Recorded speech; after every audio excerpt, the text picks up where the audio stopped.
Olá, boa noite. Que a paz do Mestre Jesus envolva os nossos corações em muita paz, em muita luz, em muito amor, em muita cura. Que todos nós, na nossa caminhada, possamos fazer as nossas reflexões, as nossas mudanças e olhar para dentro de nós, usando o modelo de Jesus, e dessa forma ir nos conhecendo e nos transformando a cada dia.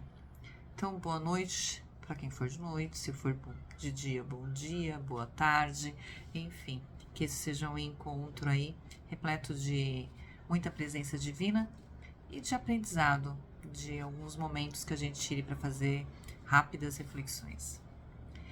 O tema proposto de hoje é do livro Palavras da Vida Eterna, capítulo 14, Benignidade.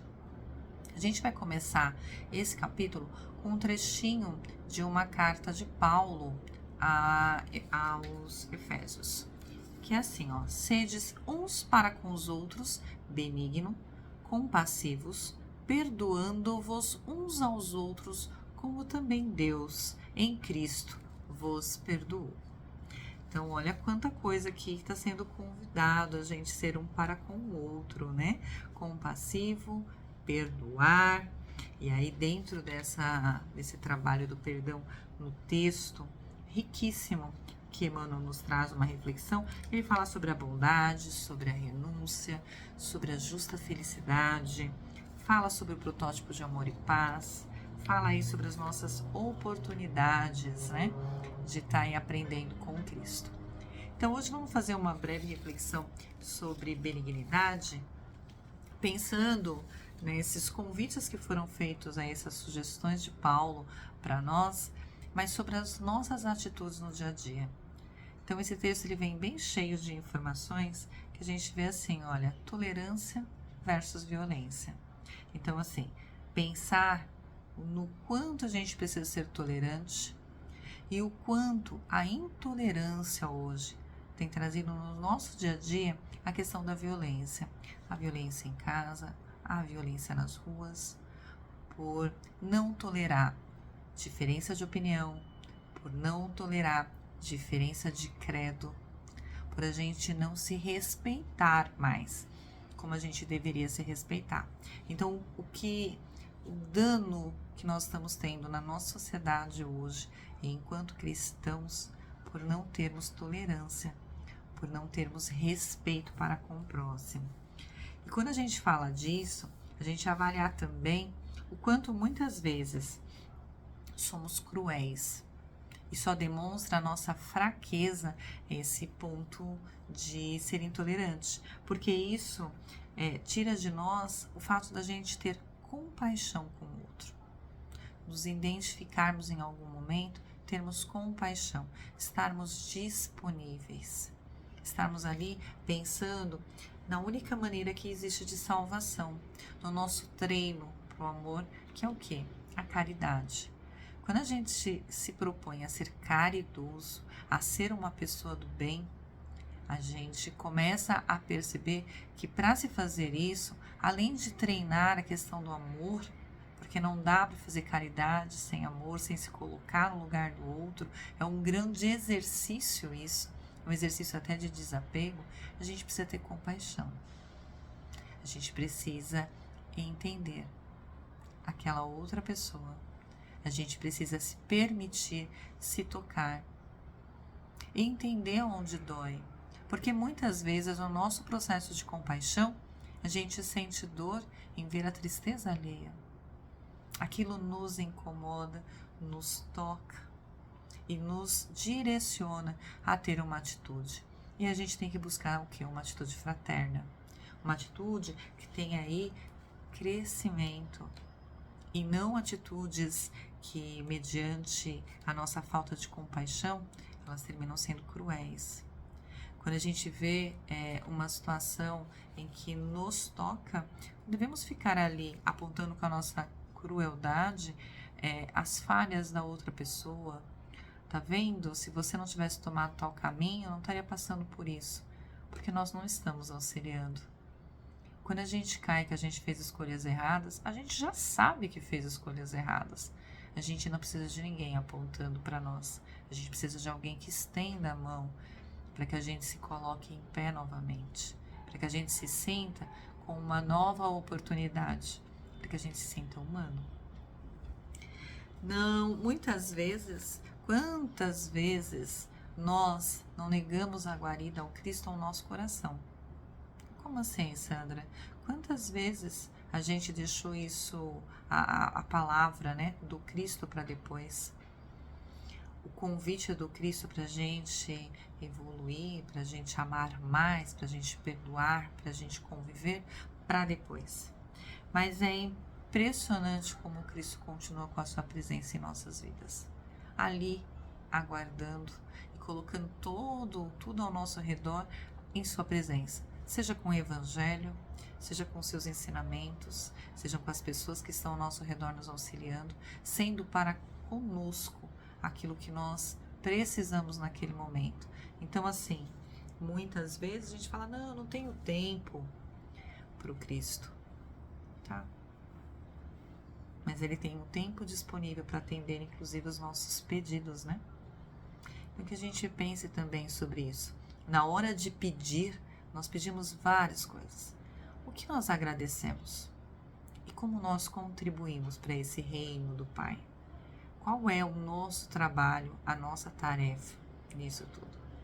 Será que não é sermos melhores para a sociedade, sermos pessoas mais servidoras, mais educadas, mais calmas no dia a dia? Sermos pessoas verdadeiras? Então, qual é a nossa contribuição como filhos de Deus? Como irmãos de Jesus?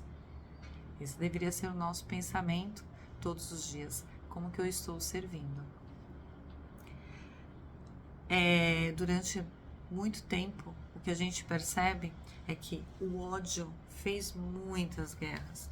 E algumas delas, né? O texto nos traz algumas recordações sobre as fogueiras, sobre as épocas das Inquisições, né? Onde tantas crueldades foram feitas em nome de Deus. Então, quantas decisões na história foram tomadas errada, baseada no orgulho, na vaidade, no tudo saber, em tentarmos em algum momento sermos donos da verdade. A história nos mostra isso. Então, o que seria aí o convite, né? Se Jesus é o protótipo do amor, como esse texto de Emmanuel nos traz, o que nos cabe é viver e buscar viver conforme esse protótipo de amor. A gente parar para pensar, vai falar assim, Sandra, não tem mais fogueiras, não tem mais nada disso. Sim, a gente ainda vive uma guerra de lados, de opiniões divergentes, mas opinião divergente não faz a gente crescer? Faz a gente às vezes pensar um pouco diferente, nos auxilia, e é por isso que é importante ter o respeito. E é por isso que é importante a gente não sair separando quem é bom ou quem é ruim, seja por suas escolhas, seja por seus desejos, seja pela sua forma de pensar. Porque o Pai, em sua bondade, muitas vezes nós estamos tão equivocados, Ele não abandona nenhum dos seus filhos. Mas Ele deixa que a gente aprenda no nosso tempo. E é impressionante como muitas vezes a gente quer que o outro aprenda no nosso tempo. E aí a coisa não funciona muito bem. E aí a gente de novo volta para a falta de amor, falta de respeito com o outro. E ali a gente está tentando colocar o nosso personalismo, a nossa maneira de fazer, como se só ela fosse certo. Quantas pessoas no nosso caminho não nos auxiliou a sermos quem somos hoje? Quantos problemas nós já não superamos? Quantas lágrimas na nossa caminhada já derramamos e não estávamos sozinhos? E foram exatamente desses momentos de queda, de levanta, que a gente realmente desenhou quem somos hoje. Construímos quem somos hoje e os valores que nós temos. Então a gente não pode descartar nenhuma das oportunidades que o caminho nos deu, de nenhum aprendizado que a gente teve ali. Porque isso também vem uma outra situação bem interessante, né? A gente é convidado a ser bom, a ser pessoas com compaixão, a amarmos, a servirmos, a sermos caridosos, né? A perdoar as pessoas, a não carregar. Então, isso só demonstra uma coisa: a gente precisa viver em sociedade, em comunidade, a gente precisa se relacionar em casa, relacionar no trabalho, relacionar nos lugares que a gente, em todos os lugares que a gente está, porque é dessa forma que a gente aprende, nessa troca mútua, é lidando com as outras pessoas que a gente vai descobrindo um pouco de nós. É difícil a pessoa perder a paciência com ela mesma, não é? Tem quem perca. Mas com o outro não é mais fácil a gente perceber o quanto a gente é impaciente às vezes? Nas relações com o outro, não é mais fácil a gente perceber que às vezes a gente só fala e não quer ouvir? Ou que a gente só quer ouvir e não quer falar da gente? É daí que a gente começa a perceber as trocas justas.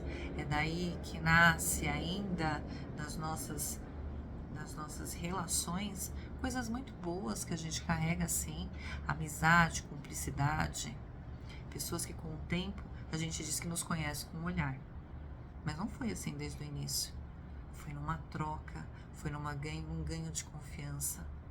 Quantas vezes numa conversa a gente chega com uma ideia fixa e de ouvir uma outra pessoa, de ver uma outra perspectiva, a gente realmente fala, nossa, ali eu cresci. É impressionante porque isso a gente percebe dentro da casa espírita, quando a gente convida para um estudo em grupo. Cada um ali colocando a sua maneira de ver, a sua particularidade, as suas dificuldades, mediante algumas mudanças, algumas atitudes, a gente percebe o quão humano nós somos. Isso é maravilhoso, porque a gente começa hoje vendo uma carta, um trechinho de uma carta de Paulo. Ele é uma das pessoas do Evangelho mais humana. Primeiro, ele perseguiu muito Cristo, demais, até ele conhecer o Cristo e se converter. Teve uma vida fácil? Então não basta converter, ter a certeza de que o Cristo é o caminho. Não, é preciso transformar as nossas atitudes, é preciso modelar tudo o que nós sentimos, é preciso fazer o que a gente precisa fazer. Então assim, não existe nenhuma ação sem reação.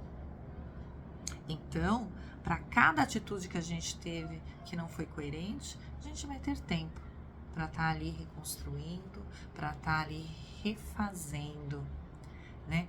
Remendando algumas feridas que nós, durante a nossa caminhada, criamos o nosso irmão, fizemos o nosso relacionamento. A gente vai ter essa oportunidade de ir lá fazer os curativos que necessários são. Lógico que a gente está falando isso de uma maneira muito simbólica, mas é só para a gente lembrar que não basta levantar a mão um dia e falar, nossa, realmente hoje eu vou ter atitudes amorosas. Seremos testados nessas atitudes amorosas. Em alguns momentos seremos ignorados. Em algum momento a gente vai estar ali dando o nosso melhor e estaremos levando as costas de alguém. Ela não vai estar à disposição. A gente precisa entender isso, porque durante muito tempo o Cristo também esteve à nossa disposição e a gente virou as costas. Tivemos várias oportunidades de ser ajudados e a gente disse que não. E pagamos o nosso preço por isso. Fez parte do nosso processo de aprendizado, mas a gente precisa entender o quão humano é e reconhecer o que a gente já conquistou até agora, para que a gente continue ali com motivação, com perseverança, fazendo o trabalho que a gente precisa fazer de reforma interior. Tem uma parte muito importante desse texto, que ele fala assim, olha, para a gente não colecionar as nossas mágoas, nem melindres, nem vingança, nem o sentimento de vingança, para a gente transformar o nosso coração. Porque se a gente ficar com o sentimento de vingança, de sentimentos ruins com relação às pessoas, com as nossas mágoas, nosso ranço, como a gente fala, a gente vai transformar o nosso coração num vaso de fel. Então que a gente repense cada O sentimento que nós carregamos no nosso coração, ele é de nossa responsabilidade. Como nós enxergamos cada situação que acontece conosco, é nossa responsabilidade. Cabe nós pedir a Deus que sempre ilumine o nosso olhar, a nossa compaixão, e que sejamos bons para conosco e para com o próximo, para entender, sem carregar mágoas, sem carregar ressentimento, sem depositar no próximo a obrigação de nos servir dentro da nossa expectativa e da nossa ótica, porque isso é muita vaidade. Querer que o outro retribua as nossas atitudes com aquilo que a gente considera que seja bom, que seja perfeito, é muita vaidade da nossa parte. Pode ser que a outra pessoa não esteja com o olhar que nós estamos. O que nos cabe é entender que aquilo que a gente fez de coração, valeu, foi de coração, foi verdadeiro. A gente fez o nosso melhor. É caminhar fazendo o nosso melhor todos os dias. Não tem como ler um texto desse e a gente não lembrar, de alguma maneira, do capítulo 17 do Evangelho segundo o Espiritismo, que é sedes perfeitos. E dentro desse capítulo, a gente tem, lá no item 3, o homem de bem. E aí a gente vai falar sobre benignidade, benevolência, sobre caridade, sobre perdão, sobre fazer ao próximo aquilo que a gente gostaria que a gente fizesse por nós mesmos, sobre aonde depositar nossa fé, a gente ter fé no futuro, né? Encontrar a satisfação e espalhar satisfação em tudo que a gente faz, fazer as coisas verdadeiramente com amor, né? Ser indulgente com as fraquezas alheias, não ficar ali divulgando o fracasso do nosso irmão como se a gente se sentisse tão superior, porque nós não somos. Quando a gente erra, eu sempre digo, a única coisa que a gente espera é que alguém olhe pra gente com bondade. Finja que nem percebeu. Nos estenda a mão e nos permita caminhar. Não se envaidecer com as nossas conquistas mediante os outros, se sentir mais rico, saber utilizar, tudo isso está nesse capítulo riquíssimo, né, do Evangelho, mas saber utilizar as riquezas, os bens materiais que a gente tem de alguma maneira, saber usufruir das nossas oportunidades e entender que tudo isso é um empréstimo. E sendo um empréstimo, primeiro, a gente precisa cuidar bem para devolver em bom estado, porque não é nada legal quando a gente empresta algo para alguém e vem tudo quebrado. Entender também que não é nosso. E não sendo nosso, a gente está usufruindo naquele momento e que a gente faça um belo aprendizado com aquilo. E só, porque a gente só vai carregar o que de fato a gente aprendeu, ou sentiu, ou viveu, que está relacionado aos nossos sentimentos e não às nossas posses. Então que a gente use toda a oportunidade que a gente tem para fazer o melhor. Então hoje, se seu coração está cheio de mágoa, se você está muito ressentido com relação a alguém, repense. Repense, porque essa pode ser a nossa oportunidade de ir perdoando aqui dentro. Eu não sei se a outra pessoa, se a gente feriu alguém, se a outra pessoa vai nos perdoar. A gente pode até pedir perdão, mas aqui dentro, as nossas atitudes, quando a gente reconhece um erro, ela precisa ser diferente. Ela precisa ser modificada. A gente não pode simplesmente ter um verbo lindo, saber de cor várias coisas com relação ao Evangelho, com relação às passagens, com relação à vida de Jesus. A gente precisa sentir essas mudanças em nós, no nosso dia a dia. Isso sim é rico. Isso sim faz parte da nossa evolução. Isso sim faz a gente crescer. É importante conhecer? Muito. Mas é importante colocar tudo isso para a gente sentir. Para a gente viver cada dia sentindo um pouco mais do Evangelho e fazendo a nossa parte com mais dedicação. Então hoje, se o coração está repleto de mágoa de alguém, tenta tirar isso. Se está pesado porque magoou alguém, ainda há tempo da gente pedir perdão. Nós ainda estamos a caminho. Vamos nos reconciliar enquanto é tempo. Vamos mudar as nossas atitudes. Vamos mostrar, através das nossas atitudes, através do nosso comportamento, a nossa mudança. E não através de nossas promessas. Então, que a gente possa olhar e respeitar as pessoas, as suas diferenças, independente de sua cor, religião, sexo, da sua política, do seu trabalho. Que a gente tenha respeito, porque cada um de nós estamos duramente lutando e cada um na sua jornada está percebendo o que precisa mudar, o que precisa fazer para ser realmente um homem, uma mulher de bem. Então que a gente possa exercitar isso. Nessa encarnação a gente vai acertar muitas coisas. A gente espera não errar tanto. Se errar, que a gente consiga reconhecer. Ficar esperando como uma prestação que numa outra oportunidade eu perceba onde eu acertei, onde eu errei. Mas que eu perceba isso hoje. E que assim, no meu despertar, no meu tempo, no seu tempo, no seu despertar, amorosamente se acolha. Ame-se e dê uma oportunidade de fazer melhor. Toda criança que nasce nos dá certeza de que Deus não perdeu a esperança nos homens. Então, a cada sol, a cada dia, a gente tem a oportunidade de fazer melhor. Vamos perder, não. Não vamos deixar para depois. Vamos fazer já. Mais respeito, mais amor, mais paz, mais benevolência. Menos mágoa, menos peso para o nosso dia a dia. Mais Jesus no nosso coração. Um beijo enorme para todos. Que a paz do Mestre nos envolva, nos acolha e nos fortaleça para toda a mudança necessária, para toda a transformação que venha do nosso coração para fora. Um grande beijo a todos. Que a paz do Mestre esteja sempre conosco.